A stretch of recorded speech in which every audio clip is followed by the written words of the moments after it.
Across Nepal's bustling roads, a quiet transformation is underway.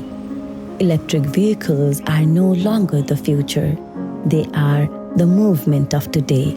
But for change to move forward, power must be accessible.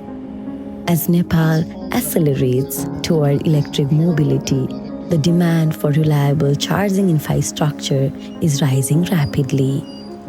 Through 14 charging station projects across 19 strategic locations, REEEP-GREEN, with its technical and financial support through the Sustainable Energy Challenge Fund, is helping to close this gap, turning ambition into action. EV-मा चाहिँ हजुरको अब प्रदूषण कम हुने भयो, अब धुलो धुवा कम हुने भयो, अब साउन्ड नआउने भयो, ध्वनि ननिकाल्ने भयो। अनि यसको चाहिँ अब मैले दिनको 1500 को तेल हाल्नुपर्ने ठाउँमा अब त्यही 200-300 को चार्जले पुग्ने भयो। त्यही भएर चाहिँ मलाई EV मन पर्यो।